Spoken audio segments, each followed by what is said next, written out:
I'm a fan of certain paints, and one of the paints that I do like is Army Painter. Now this is Army Painter Warpaint. This is their old paint from the past. Now one thing about this paint is that there's an up and down of them. I do know that their black and white is pretty good. The silver is very good. I'm a fan of that. I got like 2 of them right now. Yeah, some colors are pretty good. Well, there are some bad as well, a lot of bad actually. Such as what I'm holding right now. The green skin is not the best. And the red and blue, it's just not good either. Because they are very glossy and sometimes you have to put many layers and it's going to be pretty bad. But here's one thing. Army Painter actually listened to the feedback and thought about it and created the new edition of the Army Painter paint. This is Army Painter Fanatic. Now I got the Fanatic starter here because I would like to try how the paint works before I get the real get as much paint as I want. So yeah, in this video we're going to be seeing if Army Painter has lived up to their standards. So here's the starter pack. It consists of a painting guide, 11 paints, a paintbrush and a free miniature. The price I got is around 230 ringgit, so it is pricey compared to the past Army Painter war paints, but we are wondering if it lives up to the standard. Now people will say that this packaging is really messy. Like why do you just stuff all the paint all inside like that? Well, there is actually a catch. You see, this paint, this box right here, actually can double up to one thing, which is a wet palette. So all you have to do is put your tissue and your parchment paper, wet it over here, and there you got it. The war paint itself, last time, is just a bottle and there's just a paint in there. Listen to that. You hear anything? You don't. But the Fanatic, they thought about it and add ball bearings inside, which is a good thing. While to test this miniature, I actually have to also work on my orc. So yeah, I think we're going to be dealing with this guy instead. I'll use the starter brush most of the time for normal paint, and I'll build the wet palette using paper towels and baking paper.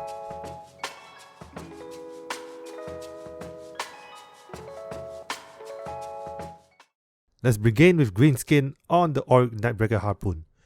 This model is a miniature on a month and I was hyped to get it. The paint is flowing alright and it is not too thick, which is a good thing in compared to the previous paint, where they are hard to dry and is too glossy. This Fanatic paint goes pretty well once it hits the second thin coat.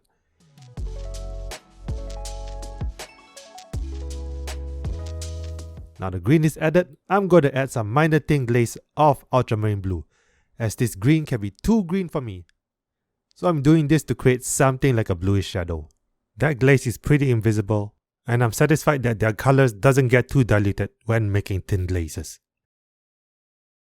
Highlighting is next, and I have to build one lighter green, adding demonic yellow, some pure red and matte white. The mixing is pretty easy to do and the colors come out pretty nicely being mixed. But right there, I think I overthinned the color mix when painting, so I'll have to hair dry that and redo it again.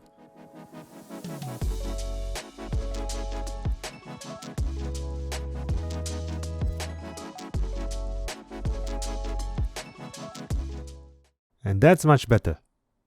Alright, now to add another mix of demonic yellow and green skin to get the highlights up. Overall for the skin, what I'm satisfied is that the colors do gel with each other. The only but I can think of is that some might not be too keen of how bright the Army Painter colors are. Well, we'll get to that later. Next area is going to be height on the model using pure red.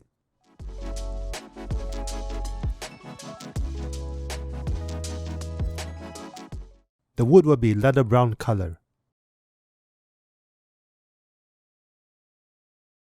And to avoid the color confusion, the loincloth will be pure red and leather brown mix.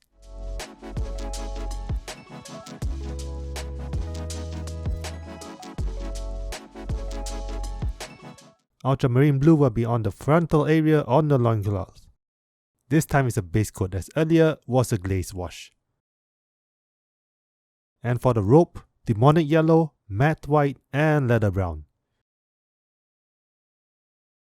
I'll be using the same coat for the skull head he is wearing. I just add a little bit of red in the mix.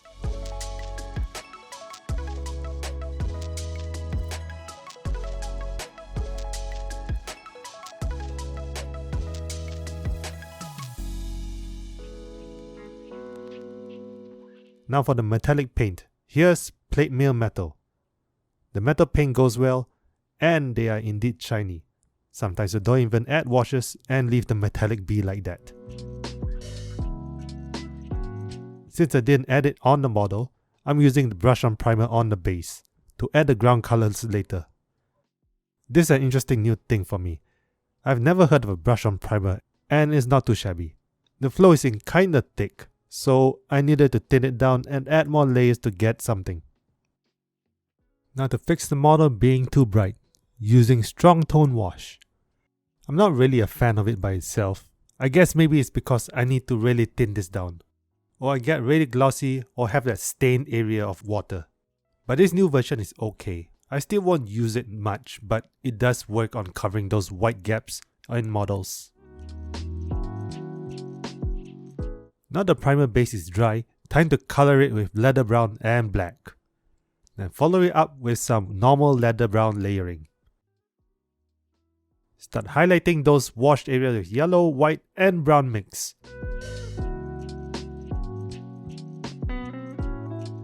And now the red eyes. The scale highlights here, they get a little hard to stipple though, so I have to glaze red and highlight back and forth.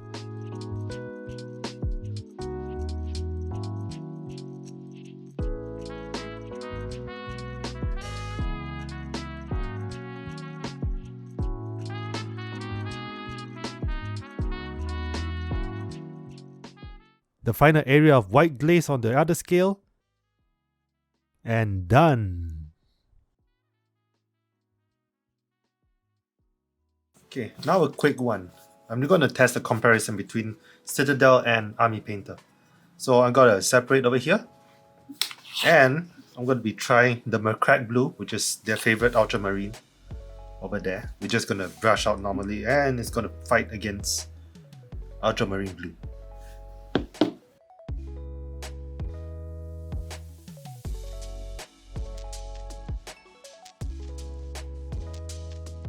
There we go. So what I can see is that Mercrack Blue actually could, if there's a small area, it actually covers up real fast in just one stroke of one thin coat. It takes some time when it's bigger though, as you can see right there. So, but then later, I didn't really use that much paint on that. Meanwhile, for Army Painter, it needed some amount of thin coats because it took a while for it to thin down, and then later I have to go and put more of them, put more strokes on it. But in the end, if you just keep going on with the layering, it actually comes out pretty good. And in my honest opinion, I'm still gonna give it to Mercrack Blue. No offense to Army Painter about that part. The reason is because if you want as you can see the colors here. If you want a grim dark color, you can go with that color. Just put some black primer and then later put the Mercrack Blue and easy mode. The Army Painter, it's still good. It's still good. I would actually use it for my cartoon style if I ever wanna. Because look at the thickness, it's pretty good over there. The coverage, not too bad. And then later you just use some washes and you're good to go. Right, now let's get to the gold.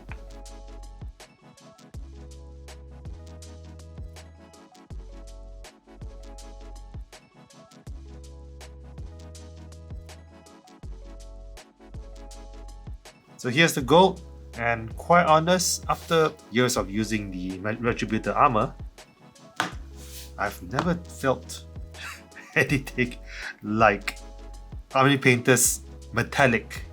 In fact, it's not just greedy gold. I actually do like their silver as well. This gold and silver has never failed me. I always love this thing. I don't know why. I don't really use lead belcher nowadays actually. I mostly use this, and I got like 3 of this. But greedy gold, wow. This is really good. Look at that. Look at the shine. It's pretty awesome. And Retributor armor, still good, still good. It's not bad for trying out true metallic metal. And yeah, I just like the shine of that. So that's my review for the Army Painter Fanatic. And overall, I have to say that this is a really good product. And I'm happy that Army Painter has actually listened to the feedback and improved themselves. Sure, there might be some issues such as there's a minor gloss on the miniature when painted, and the price actually did increase. And they did mention about it, but at the same time, what can be done, right? If you need to improve something, it's all good as long as the quality is really good. And no, I'm not really sucking up on them. This is real, because I used to use their paints a lot on some models, but then later I actually have a hard time trying to go and use some of it as well. So later on, they had a video and they say that they're going to improve, like mentioned, and quite honest, they really did improve. So go give it a shot if you ever get a chance. Now another thing I have to say is that the starter box here actually caters to those people who just started with the models and they want to go and learn to paint their miniatures and stuff. Everything is pretty good inside here. They use everything in this box, and that's why I'm really shocked about it, including the palette. This thing is also quite a shocker that he actually thought about it and do that. Well, I recommend it, highly recommend it. 9 out of 10 for this. Have you tried the Army Painter Fanatic? Let us know in the comments below on your opinions. And don't forget to like and subscribe for more videos about miniature model painting. This is Omni Ming saying have fun miniature painting. I'll see you guys next time. This video is brought to you by Underground Hobby Shop. Go to Lazada, type Underground Hobby Shop for all your Warhammer and miniature needs.